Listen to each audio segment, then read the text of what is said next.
Hi అండి, welcome to 12am cravings channel.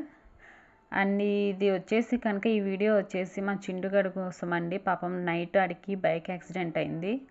అసలు సడన్గా జరిగింది. పాపం ఆడు లెఫ్ట్ లెగ్ అయితే కనుక వాడికి బాగా నొప్పిగా ఉందన్నమాట. అసలు పట్టుకొని ఇవ్వట్లేదు, బ్లడ్ కూడా వచ్చింది. సో నైట్ టైం ఎవరైతే డాగ్ని అయితే పెంచుకుంటున్నారో వాళ్ళందరూ జాగ్రత్త. దీన్ని అయితే ఇప్పుడు కనుక మేము హాస్పిటల్కి అయితే తీసుకెళ్తున్నాం. ఇది వచ్చేసి బందర్ రోడ్లో ఉంది, గవర్నమెంట్ హాస్పిటల్. ఇంకా ట్రీట్మెంట్ అయితే బాగా చేస్తారు. ఇంకా చేపించి డాక్టర్ ఏం చెప్తారో ఇంకా చూసి ఇంకా ఇంటికి అయితే తీసుకెళ్తాము. ఇంకా ఇంటికి రాగానే అయితే కనుక నేను ఫస్ట్ వాడికి బాగా ఆకలేస్తుందని అని చెప్పి ముందైతే వాడికి ఫుడ్ అయితే ప్రిపేర్ చేస్తున్నాను. ఇంకా డాక్టర్ అయితే కనుక వచ్చేసి రేపు స్కానింగ్ తీస్తాను, రేపు తీసుకురమ్మన్నారు. ఇంజెక్షన్ అయితే ఒకటి చేశారు.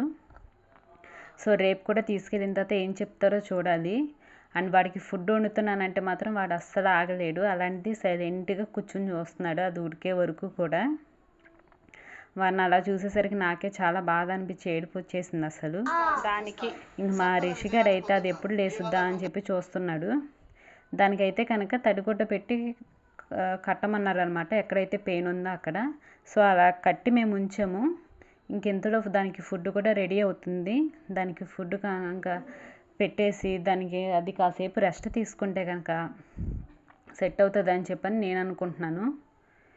మా రిషిగాడు చూడండి, దాన్ని ఎలాగైనా లేపాలని చెప్పి ఎన్ని ప్రయత్నాలు చేస్తున్నాడో. అసలు నాకు అప్పుడు అనిపించింది, మనం పెంచుకుంటున్నాం కాబట్టి మనం దగ్గరుండి చూసుకుంటున్నాం. అదే స్ట్రీట్ డాగ్స్ అయితే పాపం అవి అలాగే ఉండిపోతాయి కదా అని చెప్పని.